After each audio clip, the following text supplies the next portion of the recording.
History facts کے معزز دوستو السلام علیکم ناظرین گرامی، اس ویڈیو میں ہم بات کریں گے حضرت بلال رضی اللہ تعالیٰ عنہ کے ایمان لانے کے بعد انہیں کفار مکہ کی جانب سے ملنے والی دردناک تکلیفوں کے بارے میں، اور آپ کو بتائیں گے کہ اللہ کے نبی کے وصال کے بعد حضرت بلال نے اذان دینا کیوں چھوڑی اور مدینہ سے ہجرت کیوں کی، اور نبی کریم صلی اللہ علیہ وسلم کے وصال کے ایک عرصہ دراز کے بعد جب حضرت بلال مدینہ تشریف لائے تو حضرت حسن و حسین نے آپ رضی اللہ تعالیٰ عنہ سے کون سی فرمائش کی، اور پھر مدینہ کی گلیوں میں کوہرام کیوں مچ گیا۔ حضرت بلال کی زندگی کے حالات و واقعات شروع کرنے سے پہلے آپ سے گزارش ہے کہ اگر آپ چینل پر نئے ہیں تو چینل کو سبسکرائب کر لیں۔ ناظرین گرامی، حضرت بلال حبشی رضی اللہ تعالیٰ عنہ اللہ کے نبی کے ایک پیارے اور مشہور صحابی ہیں۔ حضرت بلال رضی اللہ تعالیٰ عنہ مسجد نبوی کے ہمیشہ مؤذن رہے۔ حضرت بلال شروع میں ایک کافر کے غلام تھے، یہی وجہ تھی کہ آپ کو اسلام لانے کے بعد بہت سی تکلیفوں کا سامنا کرنا پڑا،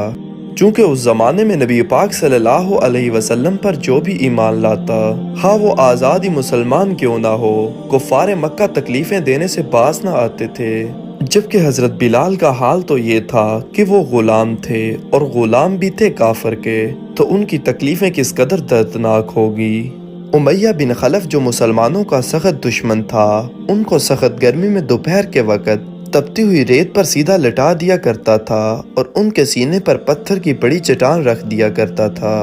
تاکہ وہ اس تکلیف میں مبتلا رہیں اور حرکت نہ کر سکیں، اور کہتا تھا کہ یا اس حال میں مر جاؤ، اور اگر تم چاہتے ہو کہ میں تمہیں زندگی عطا کروں تو اسلام سے ہٹ جاؤ اور ہمارا دین اختیار کر لو۔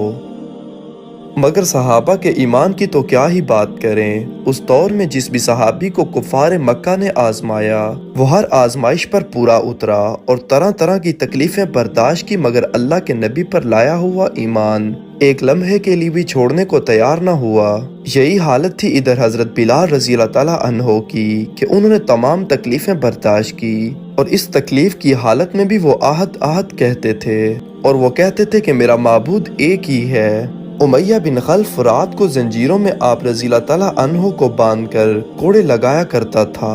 اور اگلے دن ان زخموں کو گرم زمین پر ڈال کر اور زیادہ زخمی کر دیتا تھا تاکہ آپ رضی اللہ تعالیٰ عنہ کی بے قراری بڑھائی جائے اور تکلیف زیادہ سے زیادہ دی جائے، شاید وہ بے قرار ہو کر اسلام سے پھر جائے یا تڑپ تڑپ کر مر جائے۔ پھر ایک وقت ایسا آیا کہ امیہ بن خلف آپ رضی اللہ تعالیٰ عنہ کو تکالیف دے دے کر تھک گیا، تو اس نے اللہ کے پیارے صحابی کو تکالیف دینے کے لیے مکہ کے کفار سے مدد مانگی، جس میں ابو جہل سمیت اور بھی بہت سے کفار مکہ کے ظالم لوگ تھے جو حضرت بلال رضی اللہ تعالیٰ عنہ کو تکلیفیں دیا کرتے تھے، لیکن عذاب دینے والے اکتا جاتے، کبھی ابو جہل کا نمبر آتا، کبھی امیہ بن خلف کا۔ ہر شخص اس بات کی کوشش کرتا کہ میں اتنی تکلیف دوں کہ میرے سامنے یہ بلال اپنے کلمہ حق سے ہٹ جائے، ہر شخص اس کی کوشش کرتا کہ تکلیف دینے میں زور ختم کر دے۔ خلیفہ اول حضرت ابو بکر صدیق رضی اللہ تعالیٰ عنہ نے جب حضرت بلال رضی اللہ تعالیٰ عنہ کو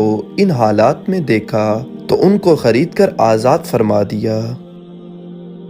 چونکہ عرب کے بت پرست اپنے بتوں کو بھی معبود سمجھتے تھے، اس لیے ان کے مقابلے میں اسلام کی تعلیم توحید کی تھی، لہٰذا ان کے بتوں کا انکار ہو رہا تھا، جس کی وجہ سے حضرت بلال رضی اللہ تعالیٰ عنہ کی زبان پر ایک ہی ایک کا ورد تھا۔ یہ تعلق اور عشق کی بات ہے جو حضور پاک صلی اللہ علیہ وسلم سے ان کا تھا۔ آج ہم جھوٹی محبتوں میں دیکھتے ہیں کہ جس سے محبت ہو جاتی ہے اس کا نام لینے میں لطف آتا ہے، بے فائدہ اس کو رٹا جاتا ہے، تو اللہ کی محبت یا اس کے رسول کی چاہت کا کیا کہنا، جو دین اور دنیا دونوں ہی جگہ میں کام آنے والی ہیں۔ یہی وجہ ہے کہ حضرت بلال رضی اللہ تعالیٰ عنہ کو ہر طرح سے ستایا جاتا تھا، سخت سے سخت تکلیفیں پہنچائی جاتی تھی، مکہ کے لڑکوں کے حوالے کر دیا جاتا تھا کہ وہ حضرت بلال کو گلی کوچوں میں چکر دیتے پھریں اور یہ کہتے تھے کہ ایک ہی ایک ہے میرا خدا۔